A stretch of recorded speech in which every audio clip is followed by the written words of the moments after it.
Well, again, good morning and aloha.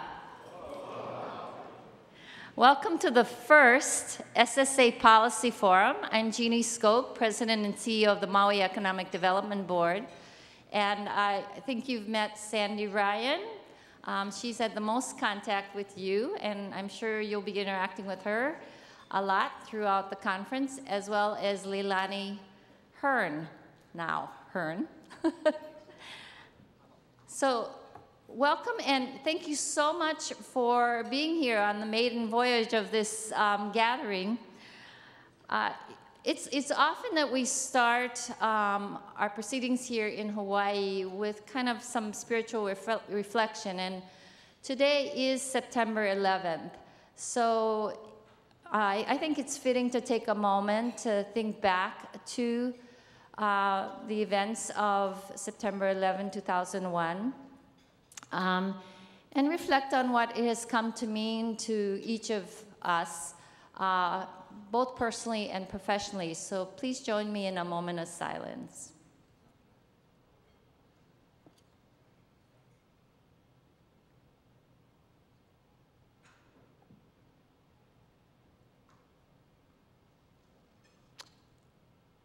Okay, thank you for that.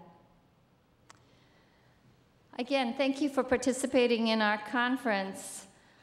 I know some of you have come from nearer and some from farther, so we really appreciate the effort.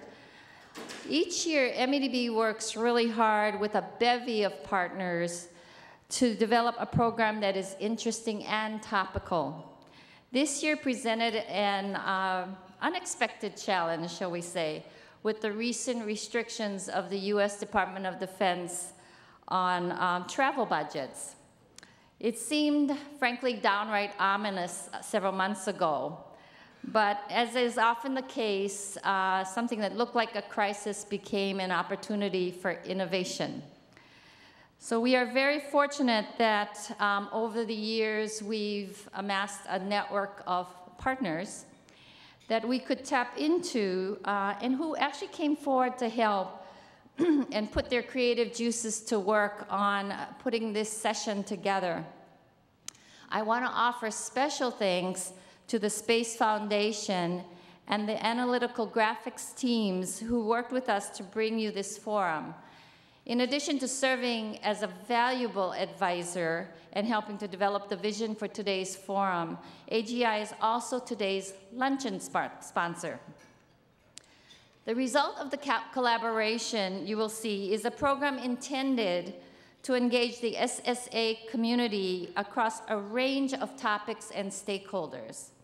We are excited about this new component that puts a spotlight on the important aspects of implementing space situational awareness, including policy, collaboration, commercial, and civil contributions. I want to emphasize that this is new, and you are our first audience, so your feedback would be much appreciated as we consider future directions for this forum. So please take the time to offer your thoughts to us.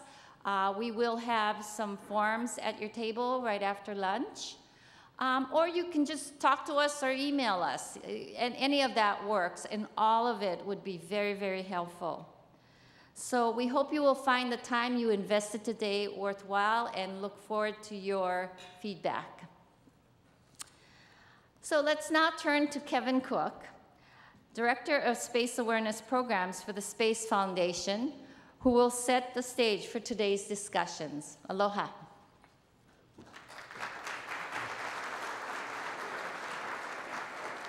Thank you, Jeannie. I'm going to replace this iPad with my own personal device here, so just bear with me. Well, first of all, aloha and good morning, everyone. Can we try that again? Aloha and good morning, everyone. There we go. It's de rigueur. Eyesight isn't what it used to be. Well, welcome to the Space Situational Awareness Forum here at AMOS. On behalf of the Space Foundation and the Maui Economic Development Board, and of course our partners at AGI, welcome once again. My name is Kevin Cook, Director of Space Awareness Programs for the Space Foundation, and it's my pleasure to be with you here today. On a personal note, it's my first time back home here in Hawaii, where I grew up on Oahu, in 12 years, so it's pretty slick. The AMOS Conference has always attracted top space situational awareness professionals, and as I understand it, that number in attendance here today is unmatched by any conference in the world. So congratulations. And for a first, the numbers are quite impressive. We have a great agenda today, a lot of highly regarded speakers from throughout the industry. When our partners at MEDB, which is easier to say than Maui Economic Development Board all day, asked us to co-host this forum, we of course were delighted to do so. So please join me in saluting MEDB and our partners at AGI for their dedication to cultivating excellence and collaboration in SSA.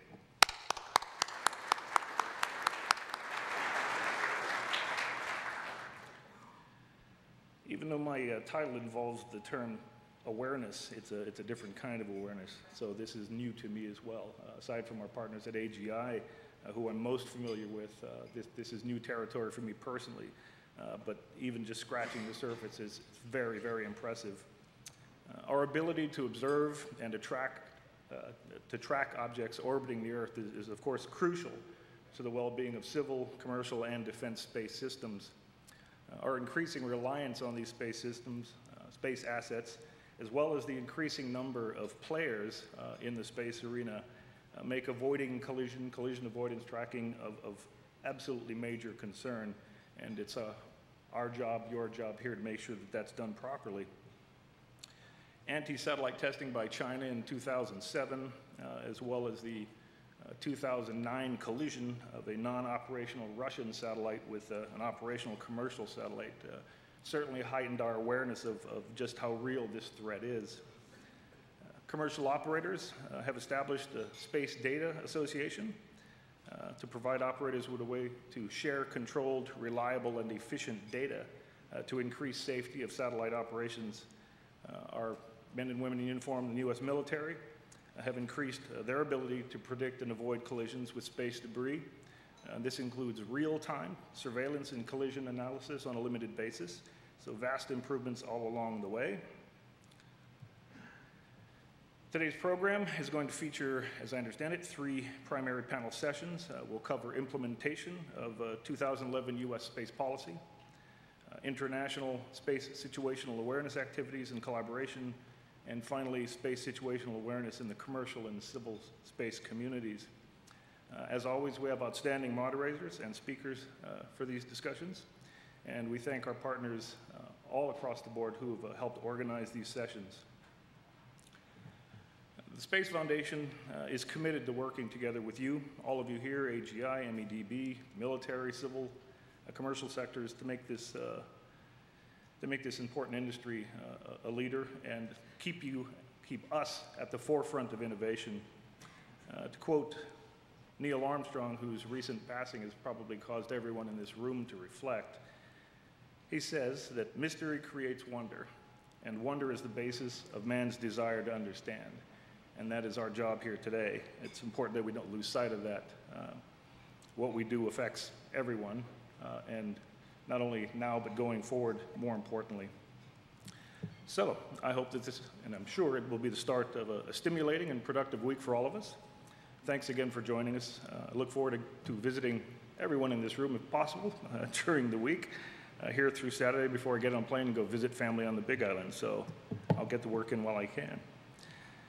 I'd like now to introduce your Master of Ceremonies for the rest of today, Mr. Eric Stallmer, Vice President of Government Relations at AGI Analytical Graphics. Eric has been with AGI since 2001 and currently represents AGI's commercial, off-the-shelf products to technology, defense, intelligence, Congress, civil, government sectors, and everybody else within the aerospace industry. Quite impressive. I'll also add that Eric and AGI are terrific partners of the Space Foundation, as are the people at MEDB. The folks at AGI have been especially supportive of our educational K-12 STEM educational efforts with the donation of a, shall we say, significant amount of software and hardware at our Space Foundation Discovery Institute, headquartered in Colorado Springs, where teachers and students alike are being enlightened to our ways. Thanks, Eric. Thanks, Jeannie. And again, aloha and welcome.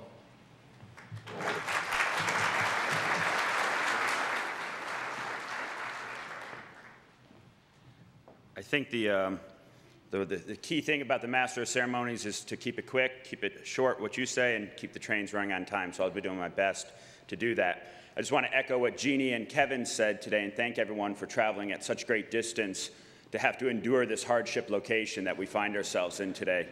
I also want to thank Sandy Ryan and the Maui Economic Development Board for their tireless efforts in putting this policy program together. I think this is a critical part of what is just an important part of everything that we do here in the Space Situational Awareness arena, and as well as the outstanding technical conference that will follow soon thereafter.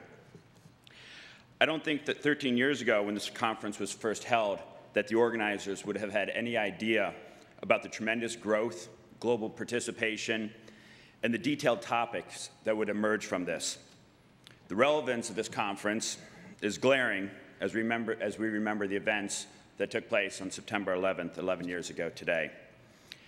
September 11th has shaped our lives professionally, our personal lives, in ways that we can't even imagine, that we could never have imagined.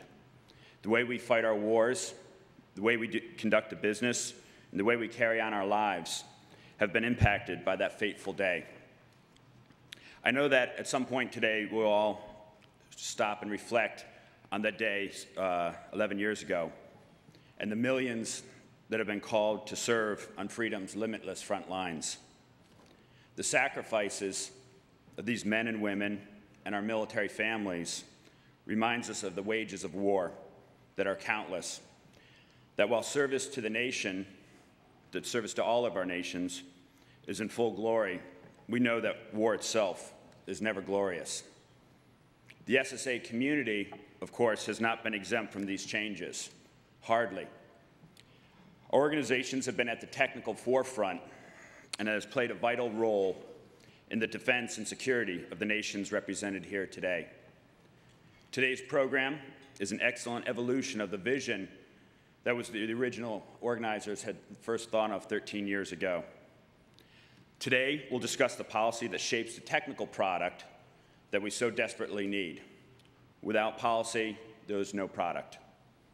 As Kevin mentioned, we have 3 outstanding panels today that will address the implementation of the 2011 U.S. space policy, the international space situational awareness activities and the collaboration that goes with that, and the space situational awareness in the commercial and civil space sectors. So we're thrilled to have 3 fantastic moderators today, Peter, Gianna, and Travis, to moderate these discussions. We look forward to outstanding participation from the moderators, as well as a lot of questions and answers from the audience. So without further said, I want to introduce our first panel, the U.S. space policy, the current state of affairs. We couldn't have a more qualified panel to discuss this, to examine the tenets that set forth the policy and discuss the current and future implementation of the U.S. space policy, and then as well as expanding the international cooperation and energizing commercial and domestic markets, such as space launch and satellite-based services. The moderator today, I'm happy to say, is a very good friend of mine, Peter Marquez. Peter, if those of you from Washington know that Peter has had his hands in just about everything space-related over the past decade. Peter was currently is the Vice President for Space and Strategic Planning at Orbital Sciences, and prior to that, Peter served as the Director of Space Policy at the White House. So as we look at these space policies through President Bush and President Obama, Peter certainly had a driving force in implementing and developing these policies that we are working with today. As well as that, Peter has covered many military issues, military intelligence issues, and a range of DoD issues over the past decade. Without embarrassing any more, I will say that Peter lives in D.C., has a wealth of education from the George Washington University, advanced education there as well, the Space Policy Institute, and is from the garlic capital of the world, and free dessert for anyone who knows where the garlic capital of the world is. So, Gilroy, there we go. I thought that was a stump question. So Peter, Tiffany, Eric, please join us on the stage, and we look forward to all your questions and comments.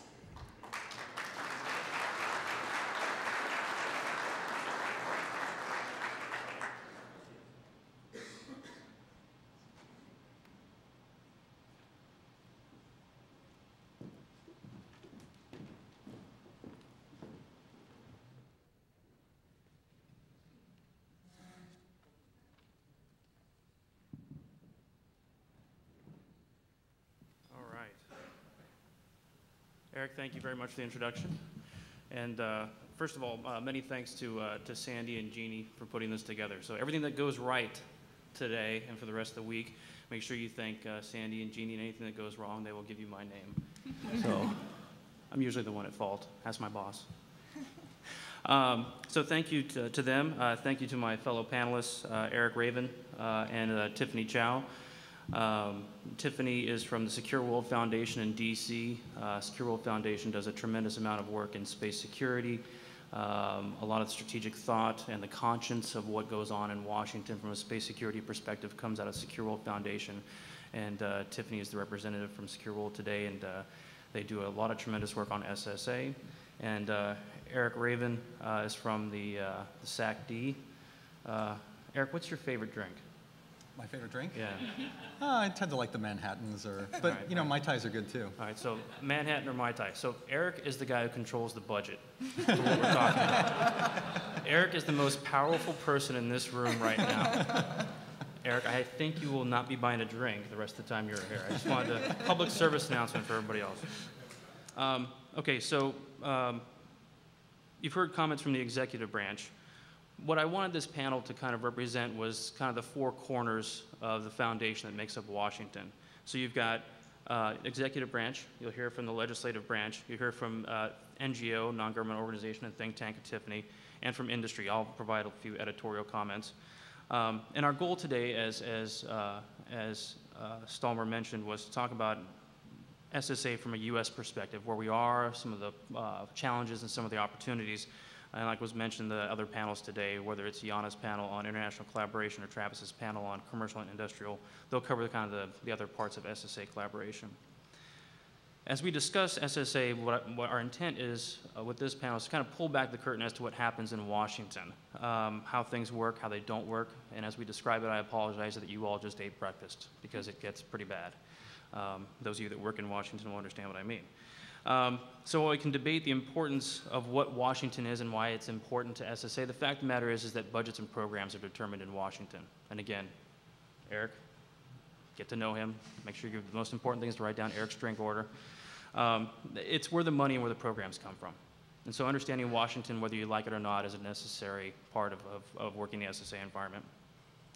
As a matter of fact, this is what the guys on the Hill and the OMB folks always reminded me when I was at the White House was, yeah, you may write policy, but we actually make policy. That's about, yeah. And the other important thing to mention, shifting from the legislative branch to the NGOs, is NGOs provide a really important role in Washington. All the people you think should be working strategic issues and strategic thought and long-term planning, whether it's at the White House or the Pentagon, are busy working the crisis du jour. So organizations like Secure World Foundation do a really good job of being the conscience and doing the long-term thinking and putting some of the issues on the table that those of us in Washington sometimes don't have the time to do. Tiffany, I may steal some of your thunder, but one of Tiffany's colleagues, Brian Whedon, just released a piece yesterday that is an excellent, excellent piece on SSA sharing the challenges and opportunities. I'm sure Tiffany will comment on that and tell you how to find Brian's piece, but I highly recommend that everybody here read Brian's piece on SSA sharing.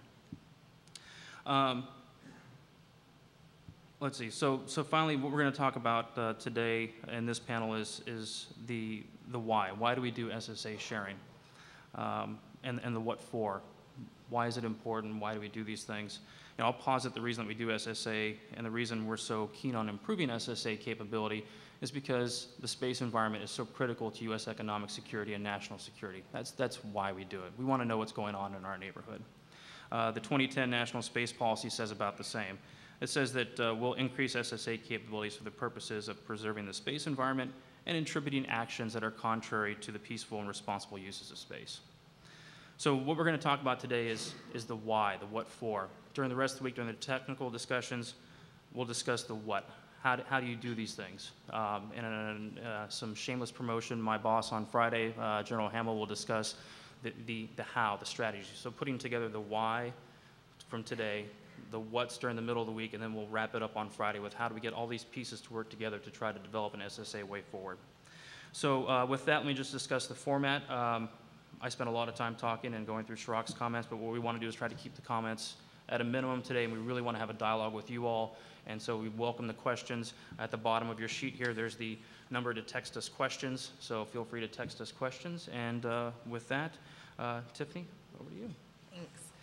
So first I want to add my thank you to the conference organizers and also to Peter for putting together this panel. For those who are not familiar with Secure World Foundation, we are a private operating foundation dedicated to promoting cooperative solutions to space sustainability. Space sustainability is all about ensuring that we can continue to use space in the long term for all of the benefits that it affords us, from national security to environmental monitoring, from communications to navigation, and much, much more. We engage with academics, policymakers, scientists, and advocates in the space and international affairs communities to support cooperative solutions to strengthening space sustainability. And in pursuit of that sustainability goal, we have worked extensively on the issue of SSA data sharing and cooperation, specifically from an international perspective. Our overall goal is to see that all satellite owner-operators have access to the SSA data and tools that they need to operate safely and responsibly in space.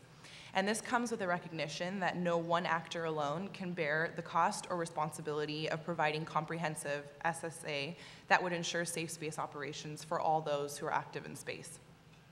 In order to get to a place of safe and sustainable space activity, we have to work together on the SSA mission. As we've heard talked about already, recent policy guidance in the 2010 National Space Policy and in the 2011 National Security Space Strategy indicates that the U.S. administration shares this sentiment. The U.S. government considers SSA to be an important national security priority. As we all know, the U.S. military operates the most extensive and advanced SSA network today. It does this because it recognizes that as a country with one of the largest investments in and reliance upon space activities, it pays to keep tabs on the environment to ensure safety of spaceflight and operations. And all of this policy guidance comes with an emphasis on the importance of international cooperation and sharing of this SSA information with others. First through the Commercial and Foreign Entities Program, and now through its reincarnation, the SSA Sharing Program, the United States shares SSA data with non-U.S. entities, including industry partners and foreign governments. The U.S. government and military does not do this out of the kindness of its heart, but rather out of a sort of enlightened self-interest, appreciating that space safety and sustainability cannot be achieved unilaterally.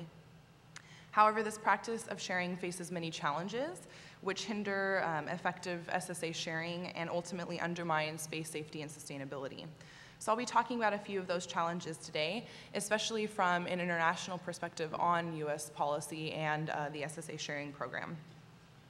So the first challenge to better SSA sharing has to do with the IT architecture used to maintain the core element of the U.S. military's SSA capabilities, the satellite catalog.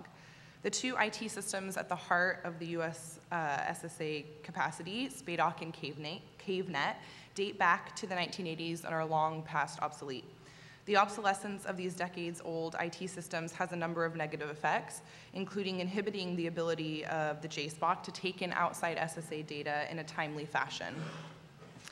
Over the last 12 years, multiple procurement programs have failed to replace these two legacy IT systems, and these failures are in large part a function of the U.S. Military procurement culture's inability to develop a solution for a problem with constantly evolving requirements and a reliance on modern software and computing hardware.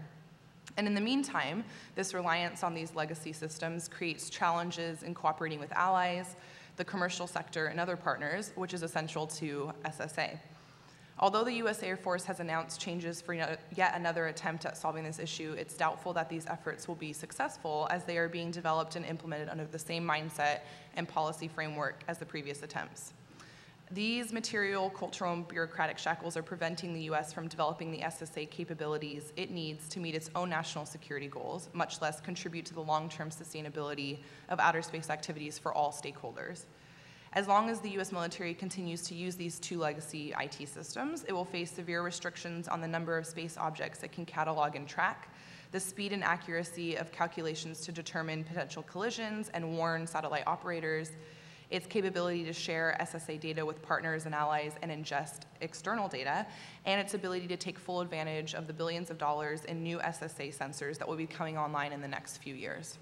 And as Peter said, my coworker Brian Whedon, who's the technical advisor for Secure World Foundation, just authored, and we released yesterday, a very thorough issue brief called Going Blind, which you can find on our website, that goes into great detail on this issue and recommends some possible solutions to those challenges. Oh, sure. It's the website is swfound.org. So secureworldfoundation.org. So the next challenge that I want to talk about, even if we overcome these domestic IT challenges, we would still face some difficulty in the way that the SSA sharing program and US policy on SSA sharing are viewed internationally. This perception, as I said, is yet another challenge in terms of the most effective SSA sharing and cooperation. Some commercial and foreign users express concern about relying on a program that's run by a national military. Many foreign space programs are entirely civil in nature and run into bureaucratic, political, and cultural obstacles when trying to cooperate with the same branch of the US military that oversees the American nuclear arsenal. Furthermore, current legislation regarding the program, the SSA sharing program, shields the United States from any liability associated with the information that it shares. Understandably so, the US government does not want to assume any responsibility for providing or failing to provide SSA data. And so this affiliation with the US military and lack of accountability casts some doubt on the credibility and reliability of the information provided through the SSA sharing program. Furthermore, the limitations of our own SSA system lead to data and analysis that are not as accurate as possible, and in many cases not even accurate enough to be actionable. This casts even more doubt on the credibility of the information that we share. Earlier this year, Intelsat conducted an internal study on the conjunction support messages, or CSMs, that the JSPOC provides to non-US government entities through the SSA sharing program. The study concluded that the CSMs provided had nearly a 50% false positive rate, meaning half of the warnings were issued when there was not actually a potential collision, and a 50% false negative rate, meaning that warnings were not issued for half of the actual close approaches. This is largely due to the fact that the JSPOC lacks information about satellite owner-operators' planned and future maneuvers. Unfortunately, as discussed above, it's just not feasible for the IT infrastructure that JSPOC currently uses to ingest this external data efficiently and in a timely manner, even though it would give us a more accurate and complete picture of what's going on in space. There's a real disconnect also between this impression that others have of the JSPOC and its credibility and the image that the JSPOC projects of being the best SSA resource out there. As I mentioned, these perceptions hurt the credibility of the SSA sharing program, leading external actors to rely on other sources for their SSA information and data. One such example is the private sector initiative, the Space Data Association. The SDA has the most accurate SSA information for its members, including data about future and planned maneuvers. The SDA has been in negotiations for more than 2 years with the US government about sharing data between the two entities with no resolution on the horizon, in part because of the shortcomings of SPADOC and CaveNet to accept and process SDA data, but also because of national security concerns. And as a result, neither the SDA nor the JSPOC has a full set of information needed to make accurate and reliable decisions regarding safety of spaceflight and in particular avoiding collisions. Finally, there are some international perspectives that hinder better SSA sharing and cooperation that have more to do with other nations' priorities than current US policies. First, not all spacefaring nations prioritize SSA and space sustainability as highly as the United States does. For some countries, especially those from the emerging world, maximizing the benefits derived from space and joining the space club are far more important than mitigating debris or avoiding collisions. As such, they'll choose to spend limited resources in ways other than facilitating the best SSA cooperation or data sharing. Second, it's important to many countries that cooperation be a two-way street. These countries are less interested in being passive consumers of the help and data doled out by the US government and military, and more interested in actively participating with, or partnering with, or collaborating with the US. If they don't sense that their contribution is welcomed or valued, they may turn elsewhere, or more likely inwardly, to develop an indigenous capacity, rather than rely indefinitely on this sort of one-way cooperation with the US, especially when it might mean relying on inaccurate information or limited sharing. Now, I don't want to end on a discouraging note. While there are many challenges, there are just as many benefits to increased SSA sharing and cooperation. And these benefits are reason enough to tackle all of these challenges and continue investing in improved SSA here at home, even though it will be a tough road ahead. SSA sharing and cooperation increases our chances of space safety and sustainability, not just because it helps us prevent collisions and reduce debris, but also because it plays an increasingly important role in international security and strategic stability. As more countries rely on space for national security, there is an increasing chance that mishaps, misperceptions, and mistrust could spark or escalate conflict between states. Providing more countries with reliable, trusted, and accurate SSA can help prevent this from happening, not because SSA by itself prevents irresponsible behavior or action, but it can serve as both a deterrent and a way to detect and attribute irresponsible actions in space. In conjunction with efforts underway to establish best practices and norms of behavior in space at the international level, SSA can help responsible space actors pressure others into acting responsibly as well, and also provide the evidence necessary to take action when they do not act responsibly. And as the country with the largest national security dependence on space, it makes sense for the United States to invest in a deterrent capability that will allow us to effectively monitor an increasingly important domain for irresponsible behavior and hostile action. So that is just one of many reasons why improving our SSA capabilities and our capacity to share with others is worth the investment of time, energy, and resources. The ultimate goal for all stakeholders in space should be ensuring the long-term sustainability of Earth orbit so that we can continue to derive benefits from the environment. Improving SSA is the foundation to acting safely and responsibly in space and helping to prevent mishaps, misperceptions, and mistrust. It'll require a lot of hard work in tackling those challenges I've mentioned today, but I think we all know that it's worth it to invest in greater SSA sharing and cooperation. So thank you. Thanks.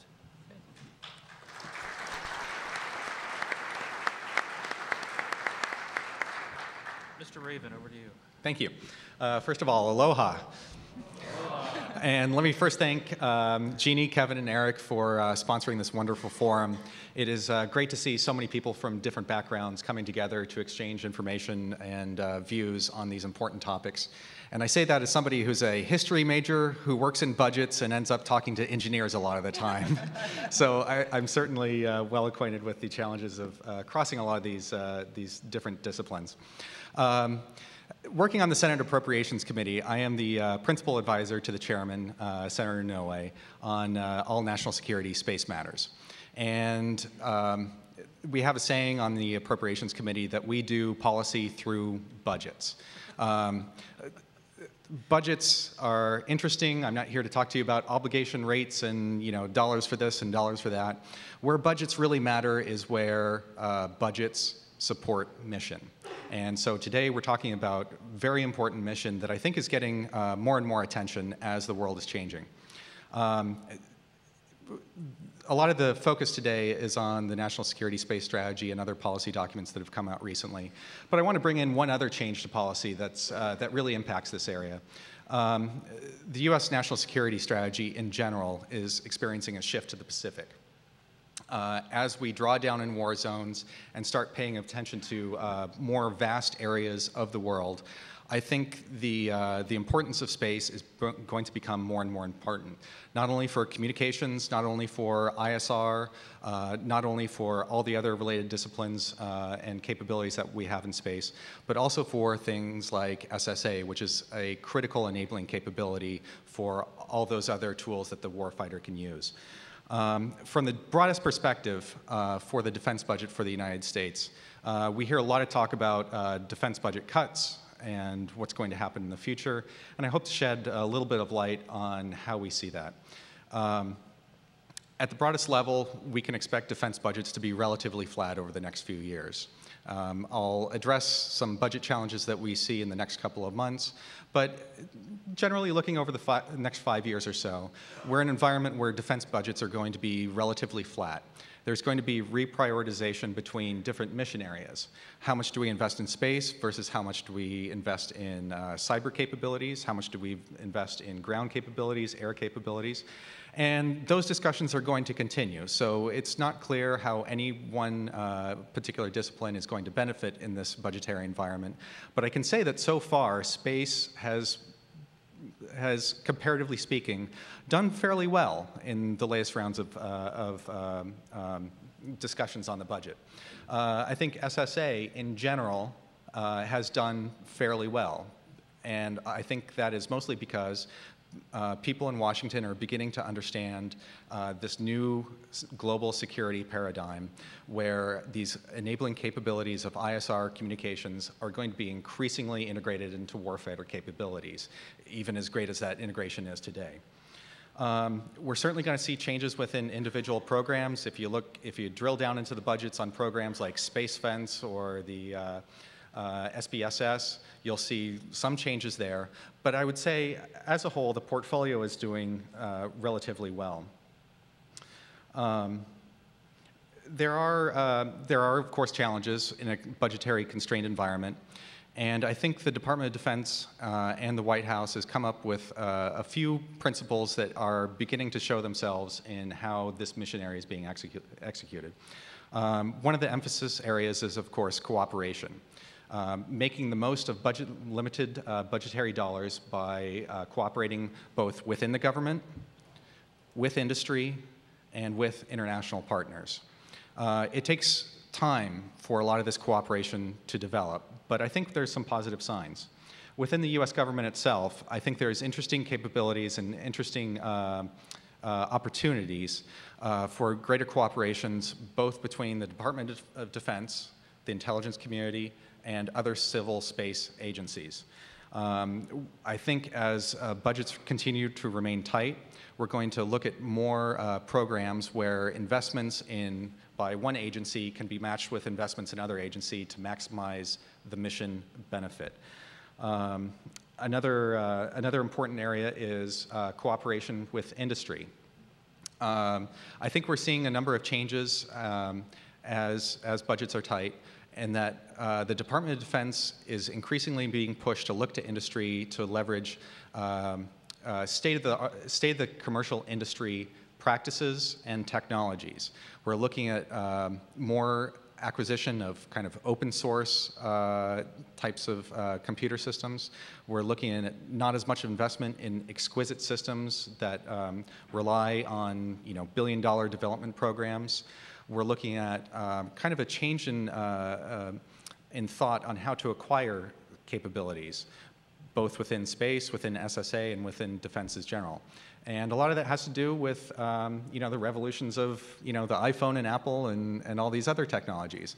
I think there's going to be a lot more emphasis on developing open systems that can take advantage of particular applications to accomplish particular missions, rather than looking at designing a big new system that can do everything. That's not just a budget-driven decision.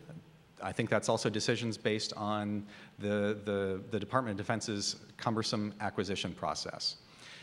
If the United States government wanted to go out and design set requirements, look at alternatives, budget, acquire, and sustain and maintain exquisite systems, it takes a lot of time and it takes a lot of money. I think there's more and more emphasis on developing smaller application-type approaches in this mission area, which will hopefully reduce the cost and also return value in a quicker time frame to the warfighter and to people working in the field. One example of this, I think, and Tiffany touched on a little bit earlier, is the JSPOC modernization, the JSPOC mission system. Here's an acquisition program that has gone through significant changes over the past couple of years. We went from pursuing one type of acquisition system, which was the big bang, set the requirements, try and do everything, and we discovered that it was just unaffordable and technologically risky. I'm a little more sanguine on this kind of new approach. There's been a lot of investment in the academic and S&T communities into particular applications. I think it's a very interesting approach to try and take those individual applications and put them together into a coherent system using commercial hardware as kind of the backbone for that system. It's more flexible. Hopefully we'll see better turnaround than having a very large acquisition program in terms of delivering capability. The challenge, of course, is in the integration, and we're just kind of starting to see how that is going to work.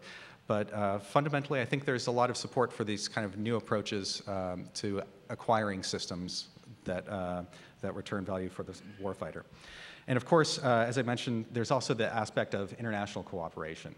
I think Congress likes to be naysayers on a lot of issues, but I think this is one area where Congress has really seen the value of pushing cooperation with our international partners. About 2 weeks ago, I was down in Australia, had meetings with the industry, or with the embassy, and with a number of Australian space partners. And I think there's some really interesting opportunities that are being pursued there. Of course, space fence location down in Australia in the future. There's other SSA capabilities that we expect to be announced in the near future.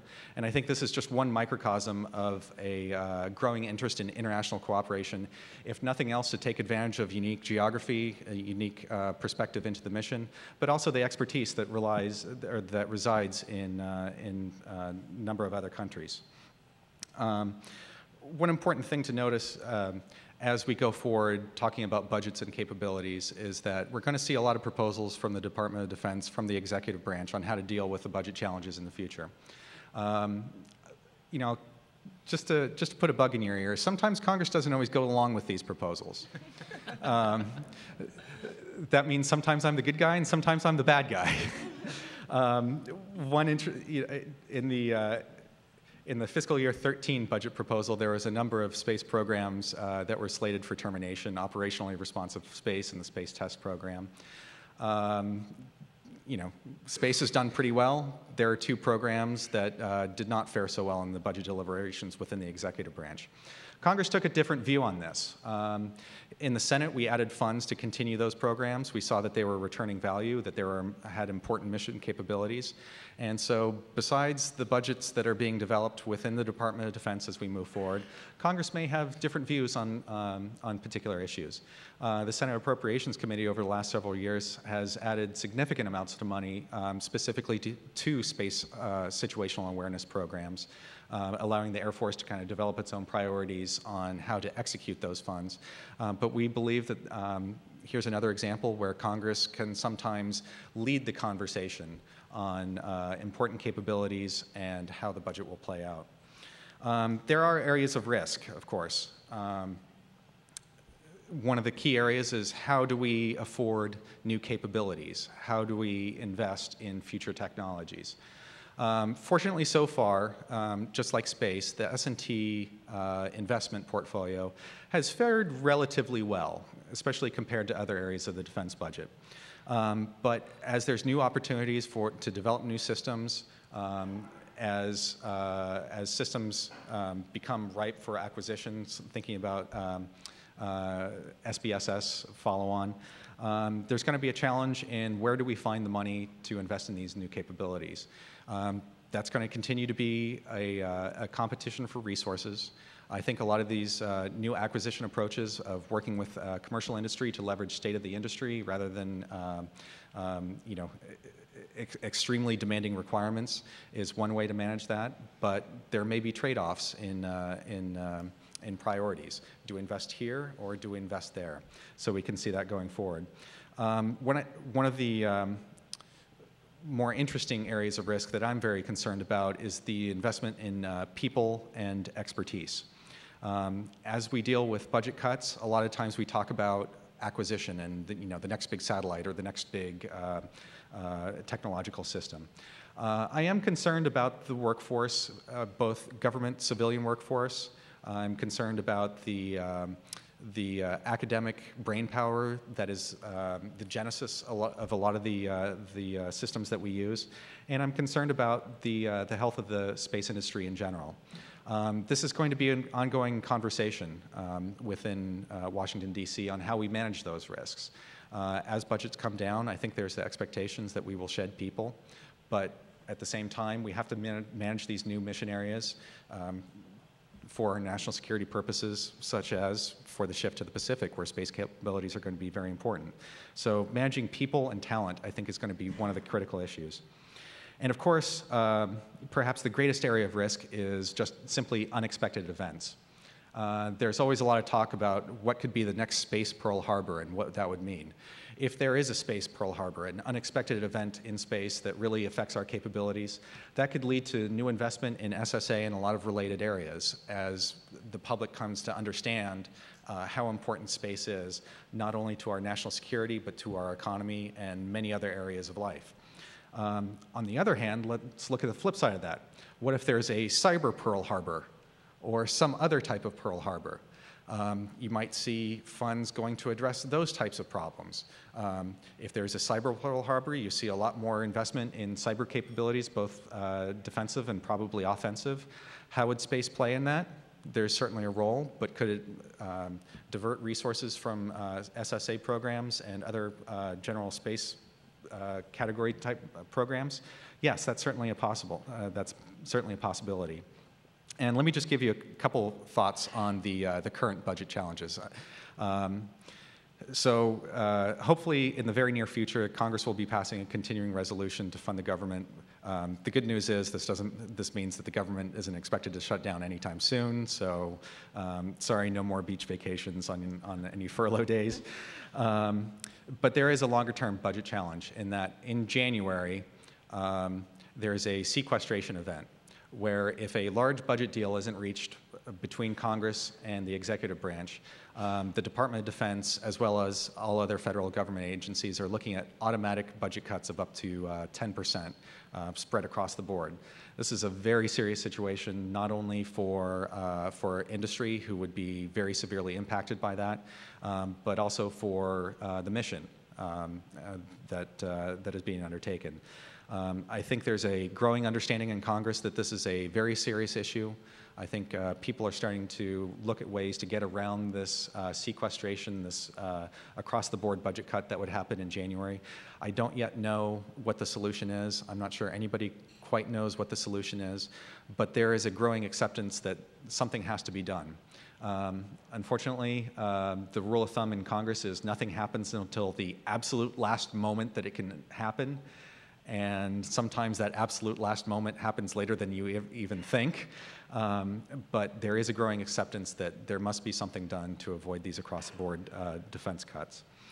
In conclusion, I would say space as a portfolio within our national security strategy is doing quite well. I think SSA investments are becoming more important as our security policy begins to shift to new regions, to new threats.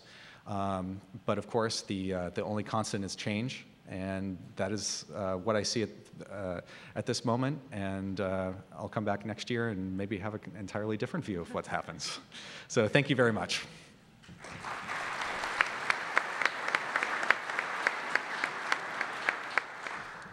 Okay, I've got a few questions that have been texted in, so I'll try to go through some of those. But I think after hearing Tiffany and Eric, I think we are getting to the point where we've got another expert in orbits, although at the atomic level, Lord Rutherford, who said, we're out of money, so now we must think.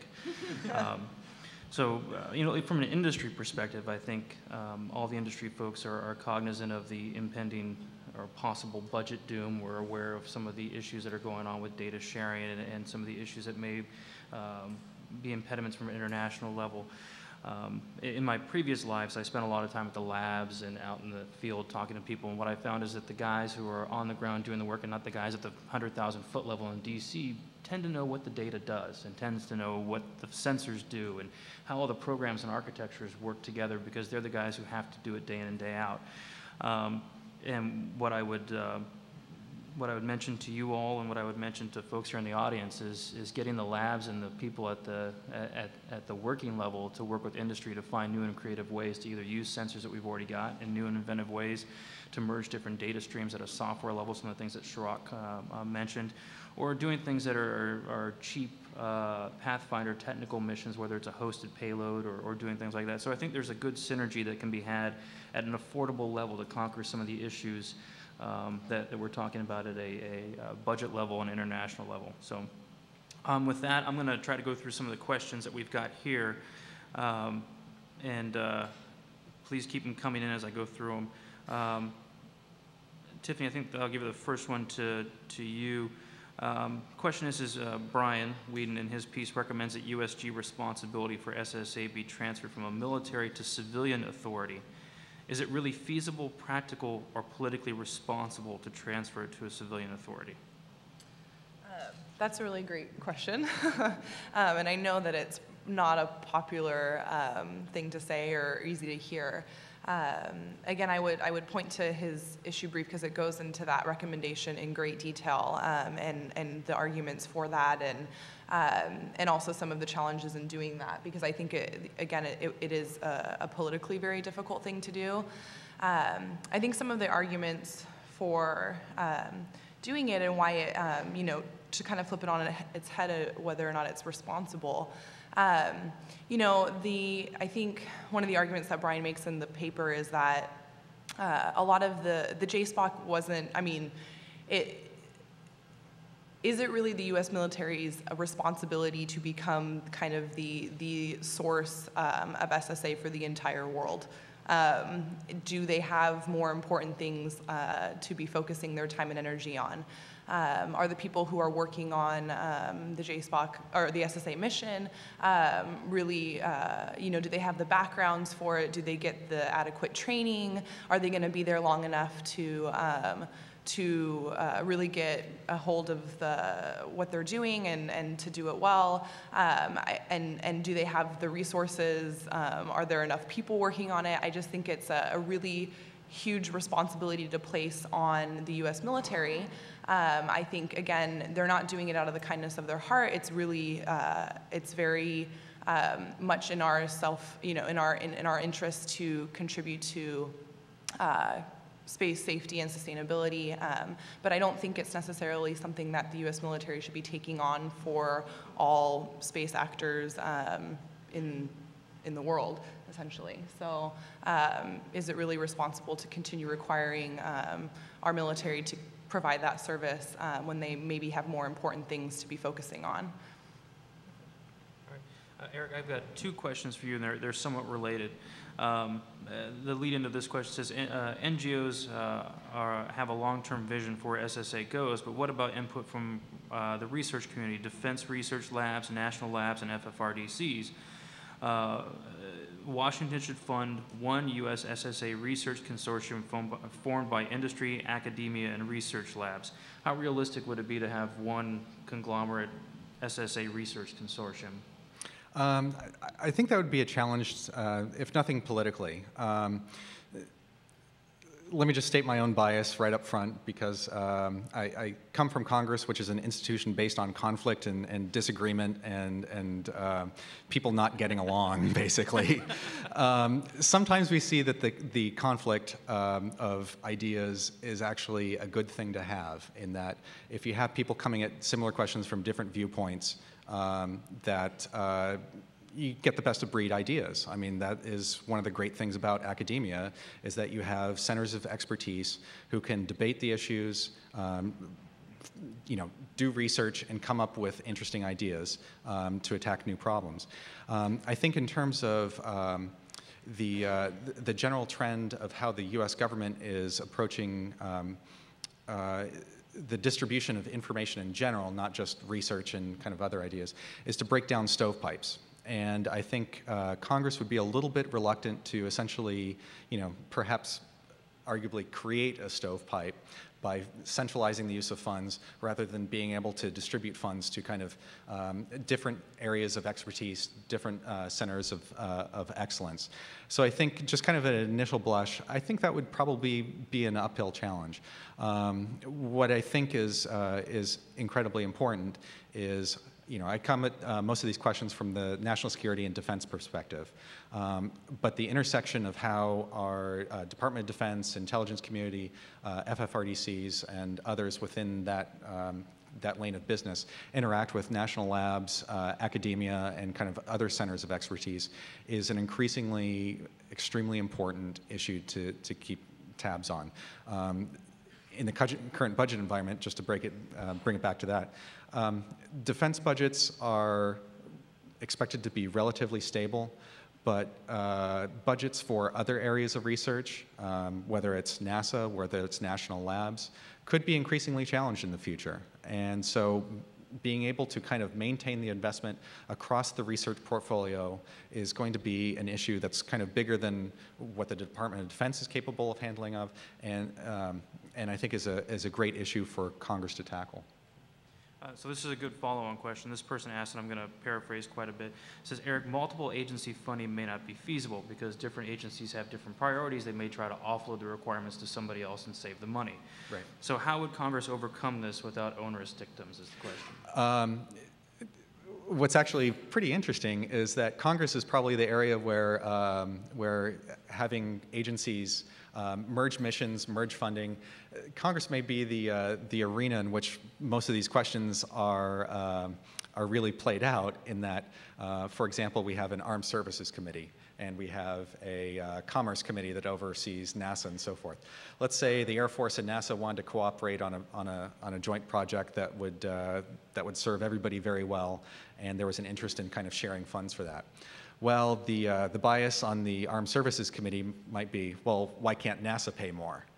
And the bias on the Commerce Committee was, well, why can't Air Force pay more? So actually, those kind of conflicts may be exacerbated in Congress rather than kind of even at the agency level. And that's a challenge that Congress really has to deal with. And the benefits of cooperation, of jointly funding projects, of kind of finding niche mission areas where multiple missions can benefit, that's going to be a challenge for Congress to kind of get its head around, because there is a fair amount of passing the buck that goes on in Washington. Okay. I'm just trying to, you guys are doing a good job putting in questions, and I'm trying to keep up here. It's like it's a scroll. I'm trying to read the credits at the end of a movie here. Okay. Maybe a question for both Tiffany and Eric. We addressed the first part of this question, was your view on how DoD should leverage capabilities from commercial industry and national labs. But the follow-on question is, what are your thoughts on how to maximize the contributions from industry and labs without having maybe overlapping or competition between two different parts of the SSA apparatus? If you want to. Sure. So the question was how to maximize the contribution from external. I think, the conversation that's been going on between the SDA and JSPOC for a couple years now is, those conversations should continue to happen.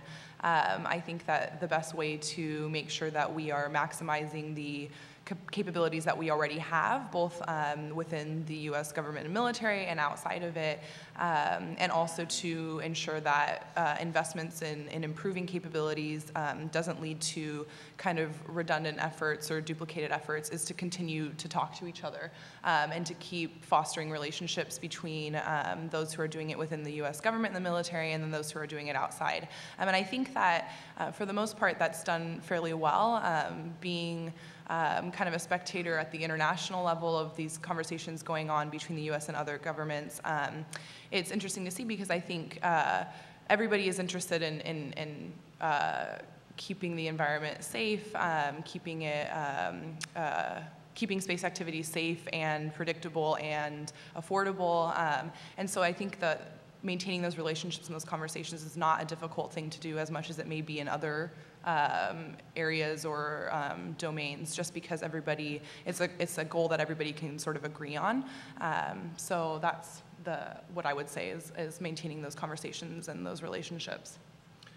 And again, to bring it back to the budget picture, it's critically important that we preserve basic research during these times of fiscal difficulty. The way Congress approaches S&T funding and basic research is that this is going to sound a little strange. We don't necessarily expect the big bang to come out of basic research. We provide funds for basic research and S&T, knowing that to keep smart people engaged on problems of interest, you will have good ideas that come out down the road that then can kind of evolve into kind of the actual mission space. So I think part of this challenge is not necessarily dividing up responsibilities of you work on this little problem and you work on this little problem, but providing enough resources so that basic research can continue, not necessarily focused on one particular outcome, one particular system, one particular technology, but keeping people engaged. And this kind of goes back to the challenge I see with maintaining people and talent through these budgetary times. Keeping national labs, keeping academia, keeping engineers focused on what is just over the horizon is critical in my opinion. Okay, next question we've got is, from the U.S. government perspective, what are the highest priority SSA new capabilities, mission areas that aren't possible today? So I'll take a stab at that first from my bias from industry and also from the policy standpoint. I think all the capabilities that we need are achievable today. If that's what the question is getting, is there some sort of new breakthrough we need? I don't think that there's some new widget or breakthrough that we need. What we need is to better integrate the data that we do have, to better integrate data from alternate sources. And then the chain of information is incredibly important. All the issues that Chirag talked about in his prepared comments about whether that ultimate end user is the president or it's somebody in in an Intel office talking about vulnerabilities, being able to find out attribution in a very timely and actionable manner, and fusing all that data is the important part. From a technical perspective, not very hard to do. From a bureaucratic perspective, it may be comprised of several components of unobtainium. So we'll parse the technical part from the bureaucratic part. I think, as Eric mentioned and as Tiffany mentioned, we're starting to see the big ship start to make that shift in turn where people understand that you need this data and you have to have it in a timely manner and have to have multi-source information. So I think the issue to answer this question isn't one of technology, it's one of will and one of policy and one of direction. So anything you guys want to? I think one area of investment that has been reduced that I think of as being potentially very interesting is the development of new space-based SSA sensors, whether it's kind of a free flyer or hosted payloads. There's a lot of interesting concepts out there, and I think this is probably one area where I think the government is probably the most challenged to explore those new capabilities and kind of move forward on a particular acquisition system. I think a lot of the ground-based sensors are actually doing pretty well, whether it's optical or the new kind of radar LEO type sensors are actually on pretty good footing. I think it's really that space-based segment that is probably the most challenged. Right, I would agree with that. I would say the other part of getting back to the bureaucratic part and sometimes the games we play with names is something as a tech demo and it's not operational. Right. And so therefore, because it's not operational, that data can't mix with the rest of the other data. Yeah. So we're putting one hand over one of our eyes just for the purpose of naming something different than operational. So I think there are some very inexpensive ways that we can increase our aperture literally without playing the name game. So let me see if I can get off my soapbox here. All right, some more questions here. Do you think we need a new SSA agency? That's one of the questions. I think you covered that in some of your comments. Eric, any thoughts on need for a new SSA agency?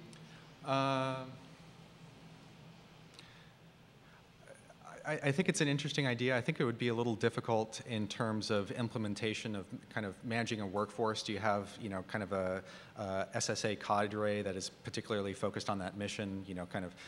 There's definitely value, at least within the Department of Defense, of having expertise within different sectors of the space mission. So I think that would be a little bit of a steep climb to try and find one agency focused on that particular mission. Absolutely, yeah. And I think going back to what I was saying earlier, I think there's very little appetite for developing a brand new SSA agency from scratch.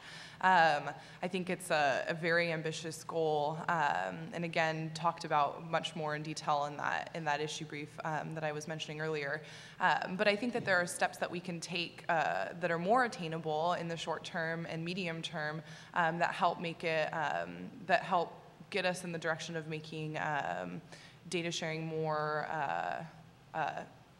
just facilitating the process and making it more open, or being able to free up some of the more accurate data, or improving our ability to ingest external data. All of these things I think are more kind of achievable short-term steps before we go about, creating a whole new agency from scratch, or even looking at trying to involve other groups that are already there that have expertise, instead of, kind of focusing on that big thing that everybody just doesn't have any desire to do right now, especially considering budgetary constraints. So.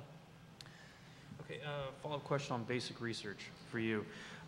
Question is, how do we ensure that basic research does not overlap with commercial investments and innovations? And my own editorial would be, for the most part, industry has a very good relationship with the research labs, and there is a very good symbiotic relationship of building capability, but there are instances where industry competes with the labs, and you have commercial entities competing with the U.S. government.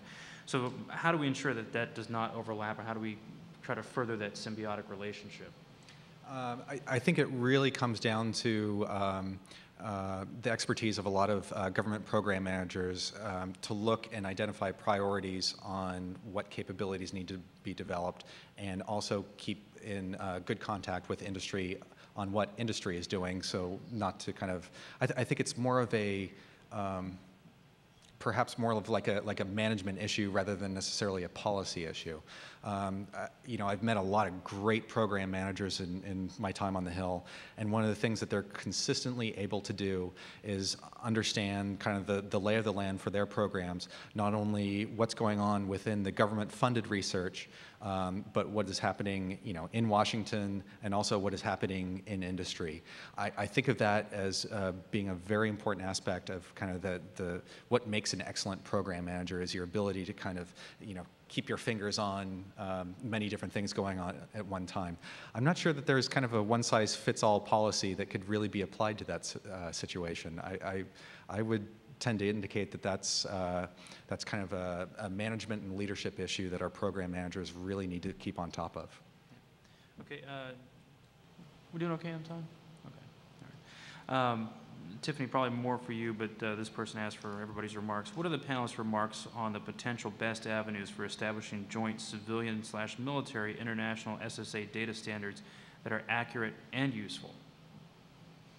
I think that there's already been some work being done on standards in the International Standard Organization, and I see Dave Finkelman in the audience, who has been very involved in that process, so he might have some more ideas. And I think there's, I think the effort's already been underway to kind of come to a place where everybody can talk to each other in an easy fashion, and that things are interoperable, and coming to standards that are based on best practices, and that involve the perspectives of industry and government and military and everything. So I'm going to punt that question over to Dave, but I hope that addresses it. But just one thought. I think information sharing, especially when we talk internationally, is always just a technological challenge. I mean, there's always the policy issues, but there's always just the technological challenge of cross-domain security and all these kind of big IT problems that aren't only a problem in SSA, but are a problem across government and information sharing in general. It's always just a really difficult problem, and I don't think anybody has really cracked the code on that one yet. This is an interesting question because it covers both budgetary and some of the policy wickets. Data buys. Would government funding of SSA data from commercial vendors be a viable option? And I'll answer first kind of channeling Chirac, because we actually had this discussion this morning. His view on data buys is more data is always better, but it comes down to a data integrity issue. So many of the same questions that some of our international partners ask about U.S. data, are you showing me everything? This data comes from a locked vault. Can I really trust the data? The same thing happens on the U.S. side with data coming in. How can I trust the data? So U.S. policy-wise, there wouldn't be any real issues to the SSA data as long as we could ensure data integrity of what's flowing into the U.S. system. So. Yeah, I think it's very interesting question. I haven't seen any particular policy initiatives that have kind of come across my desk to kind of further that at this point. But the immediate analogy that comes to mind is the commercial remote sensing, the NGA program for buying data from commercial data providers. I think it's been a very successful program, but you know, looking at the budget, it's undergone some pretty significant cuts this year. So I think there may be opportunities there, but you know, some recent experience with government partnering for data acquisitions on a large scale, we've kind of run into a little bit of difficulty. Well, and I think that there's data out there that we could use and ingest that comes free of charge. So perhaps we should address that issue before we start talking about things that are going to cost more money when we don't have a lot of it laying about. Eric, you mentioned space and cyber as separate focus areas. Is there any consideration for funding a joint space cyber initiative? There's certainly a lot of talk within both of those mission areas about how one contributes to another, and certainly there's a great amount of overlap. I think cyber is one of those issues that touches virtually everything that the Department of Defense does. I mean, you know, it's not just space. I mean, it's you know, it's comms, it's the way we use our workstations. I mean, it is everything.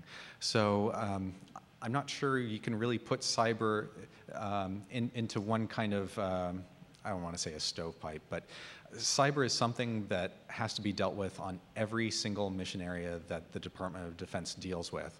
And kind of getting some kind of standards to operate across these various domains, whether it's space, whether it's, you know, terrestrial, you name it, is going to be a serious challenge. And it's the whole issue of cyber is just a difficult area that the government truly has not gotten its arms around yet.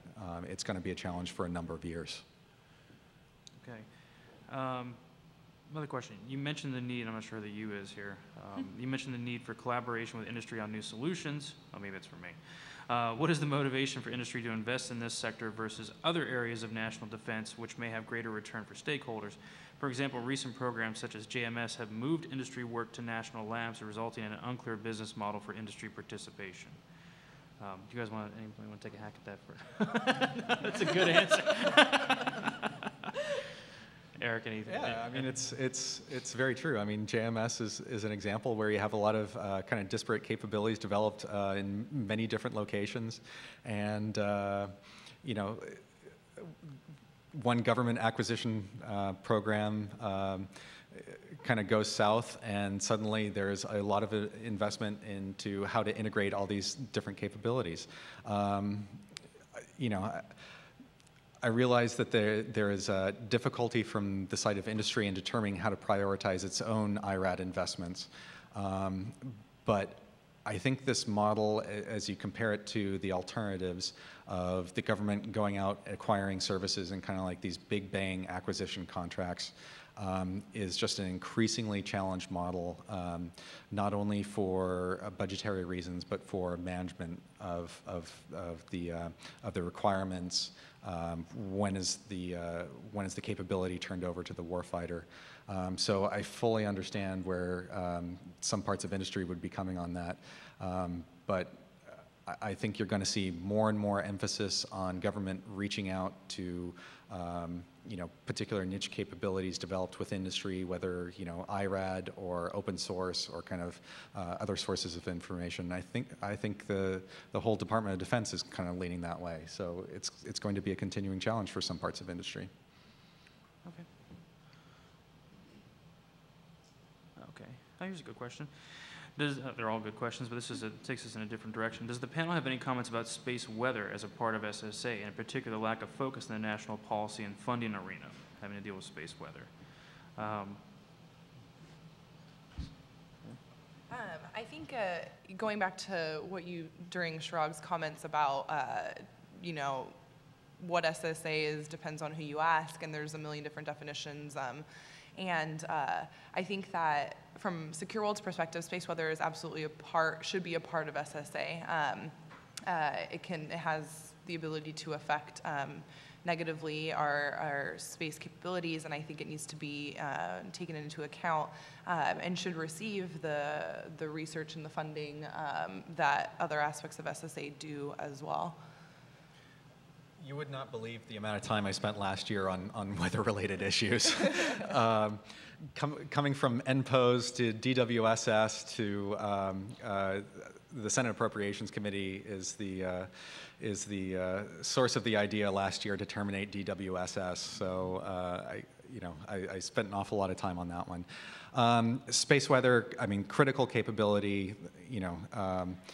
Despite the cancellation of DWSS, I don't think there's anybody anywhere who would really minimize the role of weather in space. What I think the Air Force is working with right now is how do we accomplish a very particular mission set. And it's kind of encouraging to me that there seems to be a lot of interesting new ideas that are being examined at this time. Anything from kind of another weather satellite that's kind of scoped down in requirements and performance to some interesting ideas on kind of ORS-like concepts of smaller satellites to hosted payloads to potentially new architectures. There's a lot of interesting ideas out there, but I have the sense that that the Air Force is still kind of working through that process and determining what they really want in terms of weather capabilities. And I think that's kind of an ongoing process. I've heard kind of different camps within the Air Force saying, we've studied this issue for so long, we think we know what we want to do, and we should just get out there and start doing it, to another camp that says, hey, we really need to be careful because this is an enduring mission area. The decisions we make today are going to impact this mission for a long, long time. And there's kind of a little, some camps of a little more caution. But I don't think that there's anybody out there who would minimize the importance of weather. And this is also an area where, monitoring the space environment where there is potential cooperation between DoD and some of the civil agencies. Not going back to necessarily like an NPOS type of system, but there's kind of interesting avenues for cooperation between NOAA and Defense and the IC and other interested agencies. So I think that there's a struggle within the Air Force at this point to figure out what exactly is needed to accomplish the space weather mission. And I think there's going to be a lot of interesting ideas being debated over the next, probably next few months and even next year or so. So the space weather as part of SSA is integral. I mean, it's just you can't separate the two. My previous life, I remember sitting in an interagency meeting in the sit room going through something that happened on orbit, and the checklist is always the same checklist when you have an anomaly. Was it an operator error? Did somebody at the ground station put something up wrong? Is there a mechanical failure? And then usually you get to, is there a space weather situation? And then you start going down the list of other more nefarious things. But unless you can check off those first three things, you're never going to get to those other things to see if something bad happened. And you always have a question there. And it gets back to the issue that Schrock raised in his comments of attribution and actionable data. If somebody actually did something nefarious, and you don't have all the data that is the precursor to checking out those other boxes, you can't take any action. And so SSA is really important and critical to that. And the discussions that we had at the White House when I was there was, you talk about NPOS and all the other programs. We were seeing these monolithic programs that were just a disservice to the entire community. You weren't getting Earth weather data, you weren't getting space weather data, and so we talked about things like disaggregation and hosted payloads and a variety of other things to get the data from there. It is vitally, vitally important. It is not something separate from SSA. So that's my own 2 cents on that. I think we have time for about one more question. Okay. Let's see. How can we better transition research from labs and 10-cap programs? There is no funding path. Get a happy question, Diana? Yeah, come on. All right. So aside from the doom and gloom, when we all go outside for our break and see the sun and the ocean and the beautiful weather, it's actually a very good question. How do we start taking these R&D programs and moving them into something that is an actual program and something operational? It's a continuing challenge that I think is actually kind of probably going to get a little worse before it starts getting better. The 10-cap programs have, of course, returned some really interesting capabilities to the warfighter, and I think there's an awful lot of success stories there. But a lot of that has to do with, kind of the ongoing wars in Iraq and Afghanistan, where this, tactical exploitation of these sensors has really been prioritized, and there's been a lot of work on that. If for no other reason that those wars are drawing down and our ISR needs are changing, I think that's probably going to get a little more challenging on how to sustain that kind of investment of kind of working these new and interesting capabilities rapidly returning operational value to the warfighter. I think that's going to get a little more challenged as kind of this wartime funding dries up. In terms of transitioning capabilities from the national labs to big acquisition programs, I mean the Valley of Death has been around for a long time, and it's a continuing problem. I think we've been doing a little bit better as a government recently in being able to kind of link up S&T programs with acquisition programs. But again, we've kind of talked about, interesting concepts of disaggregation, smaller sensors, hosted payloads, and things like that. There could really be some interesting new opportunities to transition technologies, from the scientific sector into, major acquisition programs over the next few years. So I would be a little more optimistic on that front. 10-cap. Spectacular capabilities have been given to the warfighter in that area, but I just hate to be a little pessimistic there. I think that's just going to be a little more challenged as war funding starts to go away. Thank you. I appreciate all your comments. Thank you to my fellow panelists. I appreciate you coming from DC to do this, and hopefully it was informative to you all. Tiffany and Eric will be here for the duration, so feel free to corner them and ask them questions or find out how to get your program funded. And again, thank you to Jeannie and Sandy and Eric. And thank you all very much. Appreciate it. Thank you, guys. I want to thank Peter. I know Peter was kicking around the idea, the Clint Eastwood style of speaking to Chirac and putting an empty chair up here. And so we're pleased that he didn't do it. This was a real treat, this panel. I mean, the expertise that Eric and Tiffany bring. I mean, it's Secure World Foundation, just a forward-thinking, forward-looking organization that has just great ideas and great products, and it's really a go-to organization for the ideas of today and tomorrow. And Eric, I think, did a disservice to himself, as he said. Sometimes he's the good guy and the bad guy. If you talk to any of Eric's colleagues on the Senate or on the Hill in general, it's the highest regard that people have for him. That is just an all-around good guy. And as some of you know, that can't be said for all defense appropriators. So Eric is just highly regarded, and this, like I said, it's a real treat to have their insight that they've provided with us today. With that said, we are going to take a 30-minute break. There's coffee and refreshments in the back. And when we get back, we're going to be treated with Dr. Doug Beeson, who will be the keynote speaker. And again, just a wealth of insight that he'll provide for us. So thank you for Peter for a great panel. Peter did try to raise the bar by wearing a tie, and we're glad that was thwarted by only a few. But I look forward to seeing everyone back in their seats at 10:30. Thank you very much.